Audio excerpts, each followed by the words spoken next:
بسم اللہ الرحمن الرحیم۔ السلام علیکم ورحمۃ اللہ وبرکاتہ۔ ہمارے معاشرے میں چند اسلامی مہینے ایسے ہیں جن کے شروع ہوتے ہی ہمارے معاشرے میں چند مخصوص اعمال کا آغاز ہو جاتا ہے۔ جیسے محرم کا آغاز ہوتے ہی ایک فرقہ ہمارا جو ہے وہ مجالس اور تعزیے اور ان سب کے نکالنے کا اہتمام کرتے ہیں، یہ ان کی عبادات ہوتی ہیں، اور پھر سنی حلیم بنانے لگ جاتے ہیں، تاریخ کی جو بھی ہو بہرحال۔ لیکن پھر اس کے ساتھ ہی جب ربیع الاول کا مہینہ آتا ہے تو اس کے ساتھ میلاد النبی کا سلسلہ شروع ہو جاتا ہے۔ اس میں بھی وہی جلسے جلوس ریلی سب چیزیں نکالی جاتی ہیں۔ محرم سفر میں بھی بہت سی چیزیں ایسی ہوتی ہیں جو ہمارے دین سے جن کا تعلق نہیں ہوتا۔ پھر ابھی رجب گزرا ہے، رجب کے آتے ہی اس میں بھی لوگ مسلمان جو ہیں اپنے دین کے برخلاف عبادات کرتے ہیں۔ اور اب جو ہے شعبان کا مہینہ آ گیا ہے، اس میں بھی جو ہمارے دین میں اضافی عبادات کی جاتی ہیں اور مختلف چیزوں کا اہتمام کیا جاتا ہے، جس میں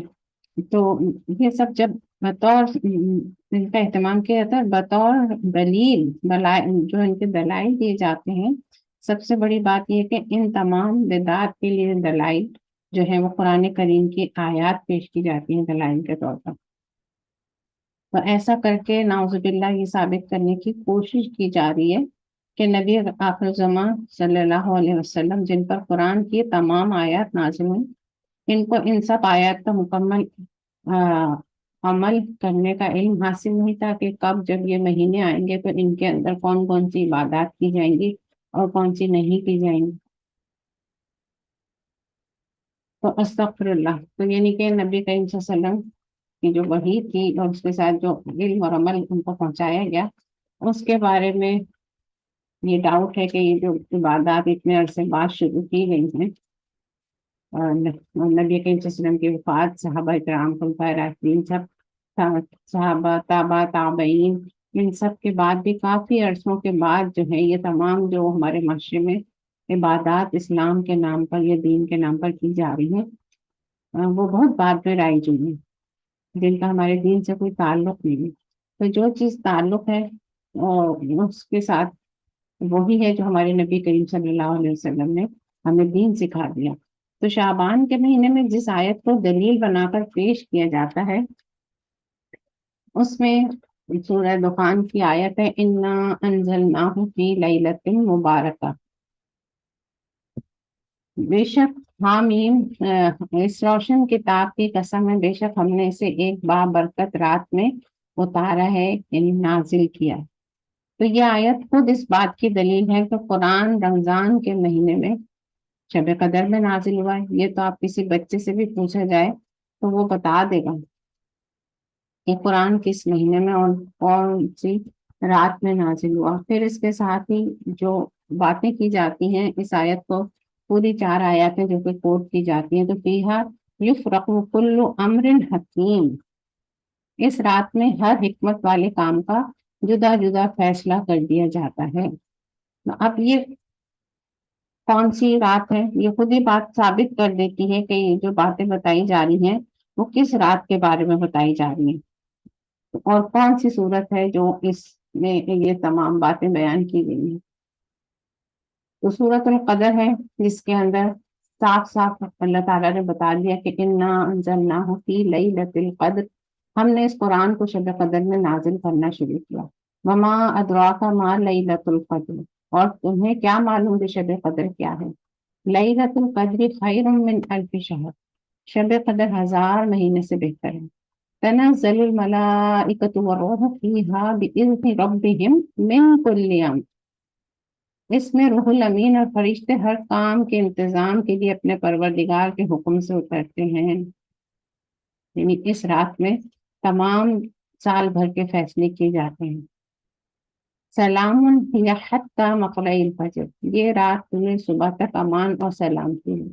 تو یہ ہم سب جانتے ہیں کہ یہ رمضان کی طاق رات ہیں، جو شب قدر جس میں ہمیں تلاش کرنی ہے، آخری عشرہ ہے رمضان کا، اور اسی میں قرآن نازل ہونا شروع ہوا، اور اسی کے بارے میں اللہ تعالیٰ نے سورۃ الدخان میں بھی یہی بات کہی ہے۔ تو اب یہ باتیں خود ہی ثابت کر رہی ہیں، تو لہٰذا اس بحث میں پڑھنا کہ شب برات کے فیصلے کی رات سورۃ دخان کی آیت ہے، گویا قرآن کی ایک صورت کا انکار ہی کرنا ہے، نعوذ باللہ، یعنی کہ ہم سورۃ القدر کا انکار کر رہے ہیں اس طرح سے۔ تو اگر وہ والی آیت ہے اس میں قرآن نازل ہوا اور اسی میں تمام فیصلے ہو رہے ہیں، تو پھر یہ سورۃ القدر کیوں بیان کی گئی؟ پھر اس کو نازل کرنے کا کیا مقصد تھا؟ تو قرآن کس طرح سے نازل ہوا اور ان صورتوں کی کیا ترتیب کی گئی ہے، اور کون سی صورت پہلے نازل ہوئی، کون سی صورت بعد میں نازل ہوئی، تو یہ تمام علوم وہ لوگ رکھتے ہیں جو ان باتوں کو بتا رہے ہوتے ہیں۔ لیکن یہ صاف اور کلیئر بات ہے، یہ بچہ جانتا ہے کہ قرآن کب نازل ہوا، کس مہینے میں نازل ہوا، کس رات میں نازل ہوا۔ تو پھر اس بحث میں پڑھنا ہی نہیں چاہیے، اور سورۃ القدر اور قرآن اور نبی کریم صلی اللہ علیہ وسلم کے طریقے کے مطابق ہر اسلامی مہینے کی اگر کوئی عبادات ہیں تو ان کو جس طرح سے نبی کریم صلی اللہ علیہ وسلم نے بتایا اسی کے مطابق عمل کرنا چاہیے۔ اور شب قدر تو رمضان میں ہی آتی ہے، اور اسی میں ہمیں عبادات کا حکم دیا گیا۔ پورے قرآن میں آپ دیکھیں کہ کہیں پر بھی اتنا رات کو جا کر عبادت کرنے کا، راتوں کو اہتمام کرنے کا کسی بھی صورت میں ذکر نہیں، سوائے نبی کریم صلی اللہ علیہ وسلم نے جو ہدایت کی وہ شب قدر کے حوالے سے کی، آخری عشرے کے حوالے سے رمضان کے آخری عشرے کی عبادات کا ذکر ہے۔ تو جو بھی دلائل دی جاتی ہیں، جب رجب آتا ہے اس میں بھی وہ لوگ قرآن کی آیت لے کر آتے ہیں، ربیع الاول آتا ہے تب بھی قرآن کی آیت لے کر آتے ہیں۔ تو یہ بار بار اس بات کو بتانا چاہتے ہیں کہ نبی کریم صلی اللہ علیہ وسلم کی زندگی میں یہ ساری آیتیں نازل ہوئی تھی نا، تو جو بھی تعلیم دینی تھی وہ دی جا چکی، اب ہمارا صرف عمل کرنے کا وقت، ان تمام نبی کریم صلی اللہ علیہ وسلم کی تعلیمات کے مطابق اور اللہ کے حکم کے مطابق۔ تو وہ اس بحث میں پڑھنا کہ اب اس رات میں یہ رات ہے یا نہیں ہے، اور اب اس میں جاگنا، خاص کر عبادت کرنا، اس کا تو کہیں سے بھی کوئی ثبوت نہیں ملتا سوائے رمضان مبارک کے آخری عشرے کی رات میں۔ تو اس لیے یہ اس پر بحث کرنا ہی ایسا ہے کہ جیسے ہم نے جو کبھی کچھ پڑھا ہی نہ ہو، جیسے ہم جانتے ہی نہیں کہ سورت کے قرآن کب نازل ہوا اور اس میں کب یہ کون سی رات ہے جس میں فیصلے کیے جاتے ہیں۔ تو یہ سب اب جو کچھ پڑھا ہے ایک طرح سے ہم اس کا بھی انکار کر رہے ہیں، اور ہم اندھی تقلید پر بھی چلے جا رہے ہیں۔ اللہ نے ہمیں عقل دی ہے، سمجھ دی ہے، اس کو استعمال کریں اور دیکھیں کہ قرآن کیا کہہ رہا ہے، اللہ کے رسول کیا کہہ رہے ہیں۔ تو شعبان کی جو بدعات ہیں، تو بدعات تو کبھی بھی ثواب کا باعث نہیں بنتی۔ اس ماہ میں انجام دی جانے والی چند مشہور بدعتیں ہیں کہ 15ویں شب کو خصوصی عبادت کرنا، اور 15ویں تاریخ کا روزہ، اور پھر قبرستان کی زیارت کرنا اس میں، اور پھر وہاں پر حلوے پکا کر لے جانا، اور وہاں جا کر مطلب ایک میلہ ٹھیلا ہی لگ جاتا ہے، خواتین اتنی تعداد میں قبرستان جاتی ہیں، جبکہ قبرستان جانے کے لیے کیا ہے کہ آپ نصیحت حاصل کرنے جائیں، عبرت حاصل کرنے جائیں، اور وہاں اس قدر اہتمام کیے جاتے ہیں کہ لگتا ہی نہیں کہ وہ قبرستان ہے، اتنی روشنی کر دی جاتی ہے، وہاں باقاعدہ ٹی وی شوز ہونے شروع ہو گئے اس رات کے بارے میں، اور پھر آتش بازی کی جاتی ہے، شب برات کو مطلب شب برات بنا دیا جاتا ہے، چراغاں کیا جاتا۔ تو یہ تمام چیزیں اگر تھیں دین کا حصہ تو پھر نبی کریم صلی اللہ علیہ وسلم کے زمانے میں کیوں نہیں ہوا؟ آپ صلی اللہ علیہ وسلم کی قبر پہ یا جنت البقیع میں جا کے یہ سب کیوں نہیں ہوتا؟ آج تک کیوں نہیں ہو رہا یہ سب؟ یہ صرف پاکستان اور برصغیر پاک و ہند میں کیوں ہو رہا ہے؟ تو کیا ہم لوگوں کے پاس دین نہیں تھا؟ نعوذ باللہ، صحابہ کرام کے پاس آپ صلی اللہ علیہ وسلم کے جانے کے بعد بھی اگر یہ سب کرنا ہوتا تو وہ لوگ کرتے؟ تو کیا ان کو یہ تعلیمات دی گئی ہیں؟ تو ہمیں شعبان کے مہینے میں جو کرنے کے کام ہے ان پر فوکس رکھنا چاہیے، اور وہ ہے روزے رکھنا رمضان میں اور شعبان میں۔ نبی کریم صلی اللہ علیہ وسلم کا جو عمل ہے وہ کثرت سے شعبان کے مہینے میں روزے رکھا کرتے تھے۔ پورا مہینہ ان کے لیے تھا، اللہ تعالیٰ نے ان کو اتنی قوت طاقت دی تھی، لیکن انہوں نے باقی سب کے لیے 15 تاریخ تک کہا ہے کہ 15 شعبان تک روزے رکھے جائیں، اور پھر اس کے بعد اپنے آپ کو قوت دی جائے تاکہ رمضان کی تیاری ہو سکے اور اس مرحلے سے گزرنے کی عادت ہو سکے۔ تو اب یہاں جو ہے اس کام پر دھیان کم ہے، اور جو دوسری چیزیں جیسے شعبان شروع ہوتا ہے بس اس کی تیاریاں شروع ہو جاتی ہیں۔ البتہ 15 شعبان کا جو روزہ ہے وہ بالکل ثابت ہے، اور اس میں لیکن اس کا شب برات سے کوئی تعلق نہیں ہے کہ آپ اس رات میں جاگیں اور اس رات میں جاگ کر عبادت کریں پھر دوسرے دن روزہ رکھیں۔ تو یہ یاد رکھیے کہ اعمال کا دار و مدار نیت پر ہے، جیسی آپ کی نیت ہوگی ویسا ہی اس کا اجر ملے گا اور اسی کے مطابق وہ لکھا جائے گا۔ تو اگر شب برات میں جاگ کر اور بدعت کی نیت کے بعد روزہ رکھا جائے گا تو اس کا کوئی اجر و ثواب نہیں ہے۔ ہاں البتہ جو ہمارے نبی کریم صلی اللہ علیہ وسلم کی حدیث سے ثابت ہے، 15 شعبان کا روزہ جسے کہتے ہیں سرر شعبان کا روزہ یا سورت الشعبان کا روزہ،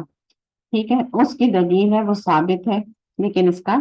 شب برات سے کوئی تعلق نہیں ہے۔ تو یہ صحیح مسلم کی حدیث ہے کتاب الصیام سے، باب الصوم سرری شعبان، شعبان کے روزوں کا بیان، ٹھیک ہے۔ تو اس میں جو حدیث ہے آپ کے سامنے اس کا ترجمہ بھی پیش کر رہی ہوں، اور یہ حدیث جو ہے صحیح بخاری صحیح مسلم میں 4 دفعہ اور سنن ابی داؤد میں بھی ہے۔ تو حضرت ثابت نے مطرف سے انہوں نے حضرت عمران حسین رضی اللہ عنہ سے روایت کی ہے کہ رسول اللہ صلی اللہ علیہ وسلم نے ان سے یا کسی اور آدمی سے فرمایا کیا تم نے شعبان کے وسط میں روزے رکھے ہیں؟ اس نے جواب دیا نہیں۔ آپ صلی اللہ علیہ وسلم نے فرمایا جب تم روزے ختم کر لو تو 2 دن کے روزے رکھنا۔ تو یہ سنتو سرر حاضر شہرہ قال الرجل قال فائزہ افطرت قسم یومین، ٹھیک ہے نا۔ تو آپ نے پوچھا کیا تم نے سرر کا روزہ رکھا ہے؟ سرر حاضر شہری یعنی کہ اس جو شعبان کا روزہ ہے اس کے سرر کا یعنی کہ درمیان کا روزہ، سرر کہتے ہیں ناک کو عربی میں، ناک کو کہتے ہیں، اور ناک جو ہوتی ہے وہ درمیان میں ہوتی ہے، ٹھیک ہے۔ تو 15 تاریخ کا جو روزہ ہے شعبان کا وہ ان احادیث سے ثابت ہے، تو اس کو رکھ سکتے ہیں، لیکن اس کے لیے ضروری نہیں ہے مطلب کہ آپ ایام 20 کے روزے رکھتے ہیں تو وہ خود ہی آپ کے اس روزوں میں شامل ہو جائے گا، 15 تاریخ اس میں خود ہی آ جائے گی 15 شعبان۔ اور اگر آپ نہیں ایام 20 کے روزے رکھتے ہیں تب بھی آپ 15 تاریخ کا روزہ رکھ سکتے ہیں، کیونکہ یہ تاکیدی روزہ ہے، کیونکہ آپ نے صحابی سے کیا فرمایا کہ تم نے اگر روزہ نہیں رکھا ہے تو اب کیا ہے جب روزے ختم ہو جائے تو شوال میں تم 2 روزے رکھنا،